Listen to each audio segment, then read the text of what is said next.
नमस्कार दोस्तों थर्ड आई नहीं खुल रही है, दिव्य दृष्टि नहीं खुल रही है आपकी, तो कहीं आपके चक्रों पर ब्लॉकेज तो नहीं है। चक्रों पर ब्लॉकेज होने का क्या कारण होता है और उसका हम क्या निवारण कर सकते हैं। तो दोस्तों आज इसी टॉपिक पर वीडियो रहेगी। तो दोस्तों यदि आपको मेरा यूट्यूब चैनल, मेरी वीडियोस पसंद आती है तो कृपया मेरे चैनल को सब्सक्राइब करें, शेयर करें, और यदि आपको कोई क्वेश्चन है तो आप पूछ सकते हैं। यदि आपको भी अपना ऑरा चेकिंग कराना है तो आप मुझे व्हाट्सएप कर सकते हैं उसके लिए। तो चक्र आपके बैलेंस। कुछ व्यक्ति ऐसे देखे मैंने जिनको एंजाइटी होती है, डिप्रेशन होता है, या किसी मानसिक विवाद से। आजकल तो सबसे बड़ा जो परेशानी का कारण है, यदि किसी की पत्नी किसी को केस कर दे डाइवोर्स का, या कुछ भी मेंटली इश्यूज़ हैं, घर में कुछ परेशानियां चल रही है, तो ऑब्वियसली है हर पर्सन को परेशानी होती है। आप भी साधक है तो साधक होने के साथ साथ आप भी तो इंसान है ना। तो वो जो चीज़ होती है, कहीं ना कहीं आपको जो एंजाइटी डिप्रेशन होती है, तो कहीं ना कहीं आपकी वहाँ पे ही ब्लॉकेज कर देती है। तो इन सब चीज़ों से आपको बचना चाहिए। एंजाइटी के लिए या डिप्रेशन या कोई घर में इंसिडेंस हो गया, वो घटनाएं बार बार आपको परेशान करती है, तो आप ईश्वर से अपना प्रार्थना किया करो कि हे बाबा कृपया करके, हे हनुमान जी, हे शिव शंकर, हे माता रानी, कृपया करके हमारे घर में जो समस्या चल रही है बस आप ही को देखना, क्योंकि उनकी बिना मर्जी से कुछ घटित नहीं होता। सब आपको उन पे ही छोड़ के आगे मूव ऑन करना है। कहीं ना कहीं जब टेंशन, एंजाइटी, डिप्रेशन होता है तो कहीं ना कहीं आपके अंदर जो प्यार है, प्यार भावना है, वो कहीं ना कहीं ख़त्म हो जाता है, जिस वजह से आपका हार्ट चक्र आपका इम्बैलेंस हो जाता है। अब हार्ट चक्र इम्बैलेंस हुआ तो आपकी ऊर्जा यहाँ पे ब्लॉकेज हो गई। भाई बड़ी समस्या है, इतनी सारी चीज़ों को कैसे कंट्रोल करना पड़ता है। भाई दिव्य दृष्टि, आप भी सुपर पावर्स जागृत करना चाह रहे हो, कुंडलिनी जागरण करना चाह रहे हो, दृष्टि से देखना चाह रहे हो, सूक्ष्म से सूक्ष्म जानकारी या एस्ट्रल ट्रैवल करना चाह रहे हो, तो मेहनत तो करनी पड़ेगी ना। अब ब्लॉकेज है, या ब्लॉकेज को भी तो दूर आप ही को करना पड़ेगा। मैं ऐसे फार्मूले आपको बताऊंगा, जो ऐसे टेक्निक्स बताऊंगा जिनको आप फॉलो करेंगे तो आपकी बहुत बढ़िया ये सारे ब्लॉकेज होना बंद हो जाएगी। तो दोस्तों एक परेशानी ये भी होती है कि भाई आपका फाइनेंस में थोड़ा लॉसेस चल रहे हैं, फाइनेंस इशू आपका लगातार बना हुआ है, आप भी लगातार मेहनत करते हो बट उसके अनुरूप आपको सफलता नहीं मिल पाती, आप मान सम्मान नहीं मिल पाता है, कहीं ना कहीं आपका पैसा फंसा हुआ है, तो यहाँ पे भी आपका मणिपुर चक्र इम्बैलेंस हो जाएगा। क्योंकि हर देवता से हमारा चक्र संबंधित होता है। हमारी नाड़ियाँ जो ईड़ा पिंगला नाड़ियाँ हैं, इनको भी हमें बैलेंस कर रखना होता है, तो बहुत सारा काम करना होता है। हमें अपनी दिव्य दृष्टि को खोलने के लिए हर पहलू पर ध्यान रखना पड़ता है, तब जाके हमारी दिव्य दृष्टि कहीं ना कहीं खुलती है। तो दोस्तों अब मैं आपको इनका निवारण भी बताऊंगा। जैसे आपको अपनी सारी नाड़ियों को शुद्ध रखना है, अपने मन के विचारों को पवित्र रखना है। सारी कोई भी चीज़ आपको होती है, यदि आपको भी इनसे संबंधित कुछ होती है। और हाँ, एक बात और बता देता हूँ, सबसे बड़ा कारण ये भी होता है यदि आप नेगेटिविटी के संपर्क में आ जाते हैं। भाई आप एक साधक हैं, साधना करते हैं, तो आपके पास पॉजिटिविटी भी अट्रैक्ट होगी, तो भाई नेगेटिविटी भी तो आपके पास में अट्रैक्ट होगी। वो भी तो आपकी अपनी मुक्ति चाहते हैं, उन्हें भी तो दिखता है भाई इसी के अंदर लाइट है, इससे ही मुक्ति हो सकती है कहीं ना कहीं, या वो आपकी एनर्जी एब्जॉर्व करने के लिए, खाने के लिए आ जाते हैं। तो दोस्तों इन सारी चीज़ों को यदि आप बैलेंस रखते हैं तो कहीं ना कहीं आपकी तभी वो होती है। तो मलिनता, अब नेगेटिविटी आपके पास में आ गई, नेगेटिविटी आने की वजह से आपके चक्रों पे कहीं ना कहीं नेगेटिविटी बैठेगी, कोशिश करेगी, या मलिनता या झपट्टा मार देती है। झपट्टा मारते ही ये मानो कि आपका काम खराब हो जाता है।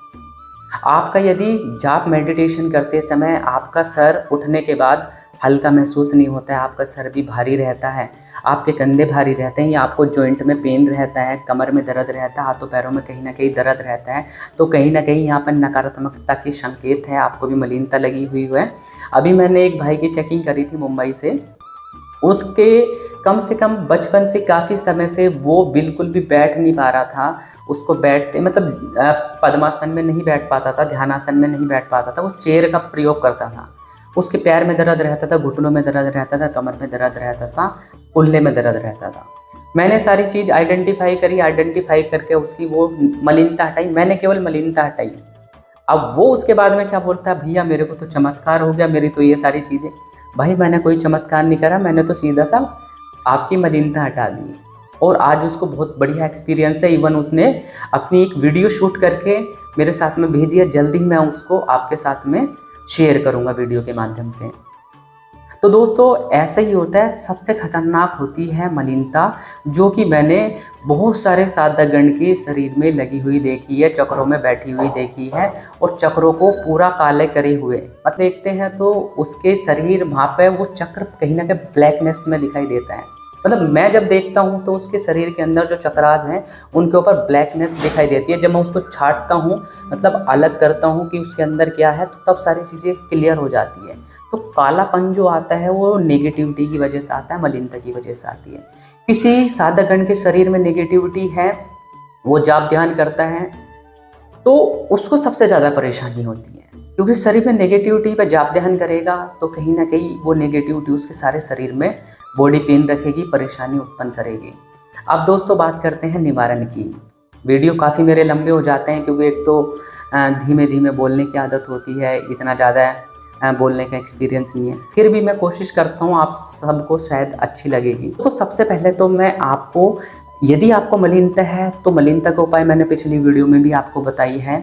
आपको क्या करना है, आपको अपने हाथ में 5 कपूर लेनी है, 11 लौंग लेनी है, 11 काली मिर्च लेनी है, 1 जायफल लेनी है। ये सामान लेके बैठ जाना है और लगातार आपको 30 मिनट आपको जप करना है। और जप करने के बाद जप कौन सा करेंगे, आप मेरे मंत्र का आप जप कर सकते हैं, ओम श्री अलबेले बालाजी हनुमते नमः। ये जप करने से आपकी, और ये ध्यान रखना आप प्रार्थना करके बैठना अपने इष्ट से, मेरे शरीर के जो भी चक्रों पे मलिनता है, मेरे बॉडी पे जो भी मलिनता है, मेरे घर की जो भी मलिनता है, वो सारी इसमें आके बंधन हो जाए सामान में, मुट्ठी में। फिर 30 मिनट जप करने के बाद अपने ऊपर से आपको एंटी क्लॉकवाइज लेफ्ट कान की तरफ से ऐसे घुमा के अपने ऊपर से 21 टाइम या 7 टाइम या 21 टाइम करेंगे तो बहुत अच्छा है। वो करने के बाद, जलाने के बाद आप जला देते हैं तो कहीं ना कहीं आपकी जो मलिनता है, आपकी जो चक्रों की ब्लॉकेज हो गई वो खुल जाती है और आपको अनुभव होने लग जाते हैं, आपका शरीर हल्का हो जाता है, आपका शरीर ठंडा हो जाता है। तो कहीं ना कहीं ये आपको लक्षण दिखाई देंगे आपकी मलिनता छटने के, आपकी मलिनता दूर होने के। कम से कम हर साधक को ये उपाय कम से कम सप्ताह में 2 बार तो कम से कम करना चाहिए, ताकि उसकी सारी ऊर्जाएं बैलेंस हो। क्योंकि दिव्य दृष्टि तो खुली नहीं, जो देखे जो पता चले, बट यदि ये सिम्टम्स आपके साथ भी होते हैं तो डेफिनेटली आपको ये उपाय करना चाहिए, ताकि आपके शरीर से मलिनता चली जाए। तो आखिर ये मलिनता क्या होती है, इस पर एक पूरी वीडियो बनाने वाला हूँ, जल्द ही आपको मलिनता के बारे में सूक्ष्म से सूक्ष्म जानकारी शेयर करूँगा। इसके अलावा आप क्या कर सकते हैं, आपके शरीर के अंदर 7 चक्र हैं। आपको, आप जिस भी इष्ट का आप मंत्र लेते हैं, जैसे कि आप ओम नमः शिवाय का मंत्र करते हैं, तो आपको अपने 7 चक्रों पर कम से कम 3-3 बार आपको ऐसा करना है। मतलब मेडिटेशन बताऊंगा, ये आपका ध्यान जाप के माध्यम से आप इस विधि को करेंगे। मतलब आपको क्या करना है, अपने इष्ट देवता का मंत्र लेना है, हाथ में संकल्प लेना है, हे शिव शंकर भोले बाबा कृपया करके मेरे जो चक्रों को इम्बैलेंस है या मलिनता है या कोई भी परेशानी है, ऊर्जा फंस रही है या ऊर्जा ब्लॉक हो रही है, तो उसको रिलीज़ करें। और रिलीज़ करने का ये सबसे बढ़िया उपाय है, आपको अपने इष्ट देवता से प्रार्थना करनी है और 3-3 बार अपने एक चक्र पर आह्वान करना है। जैसे मूलाधार पे आप आह्वान करेंगे, हे शिव शंकर भोले बाबा कृपया आप मेरे रूट चक्र पर विराजमान रहे और विराजमान होकर मेरे इस चक्रों को बैलेंस कर दीजिए, यहाँ की जो मलिनता है उसको हटा दीजिए। बस आपको 3 माला जप करनी है, ध्यान लगाना है पूरा, आपको अपने रूट चक्र पे ध्यान करना है और माला जप करते चले जाना। 3 होने के बाद में अपने इष्ट देवता से दोबारा प्रार्थना करनी है, हे बाबा कृपया करके सैक्रल चक्र को पूर्ण रूप से क्लीन कर दीजिए। फिर आपको अपने सेकंड चक्र पे ध्यान लगाना है, अपना ध्यान पूरा केंद्रित उसी चक्र पे करना है। फिर आपको 3 माला करनी है उसकी ओम नमः शिवाय की। उसके बाद आप ऊपर बढ़ेंगे, मणिपुर पे आएंगे। मणिपुर पे भी अपने देवता का आह्वान करना पहले, और आह्वान करने के बाद उनसे प्रार्थना करनी है, फिर 3 माला उनके लिए जाप कर देनी है। अब ये जो एनर्जी आपकी जा रही है डायरेक्टली आपको उसी चक्र पे जाके लगेगी। 3 माला ही है, बट 3 माला पूर्ण रूप से क्लीन कर देती है। क्लीन चिट आपको बिल्कुल, आपके जो चक्राज होते हैं बिल्कुल साफ हो जाते हैं, बैलेंस हो जाते हैं और बहुत सुंदर कलर्स आपका दिखाई दे जाता है। उसके बाद आपको आह्वान करना हार्ट चक्रा पे। हार्ट चक्रा पे आह्वान करने से, चक्रा पे जब आप आह्वान करते हो, देवता से प्रार्थना करते हो, 3 माला करनी है और 3 माला करने के बाद आपको कंठ चक्रा पे आ जाना है। कंठ चक्रा पे आने के बाद में आपको आह्वान करने हैं और 3 माला करनी है।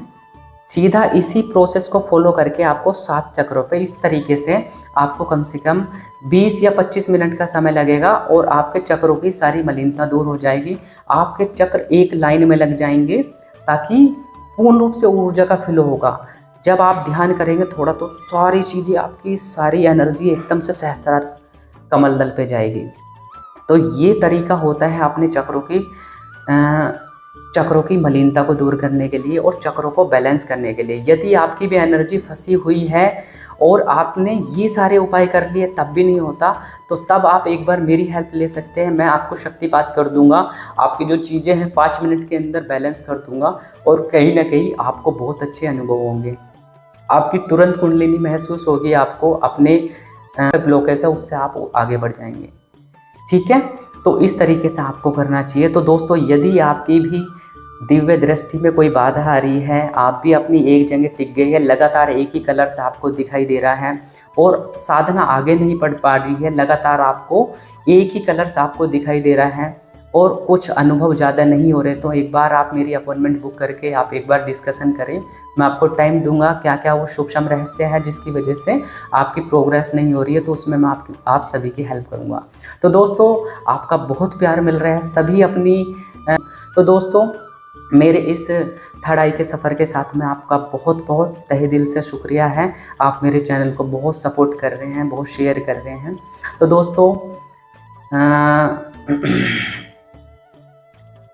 दोस्तों कृपया करके आप मेरे चैनल को सब्सक्राइब करें, शेयर करें और कमेंट में अपने जो भी क्वेश्चंस होते हैं आप ज़रूर लिखें, या आपको कोई भी अनुभव होता है या आज जो मैंने चीज़ें बताई है कहीं आपको ये परेशानी तो नहीं है, तो कृपया लिखें और मैं उसमें जवाब देने की कोशिश करूँगा। जय श्री राम, जय श्री बालाजी।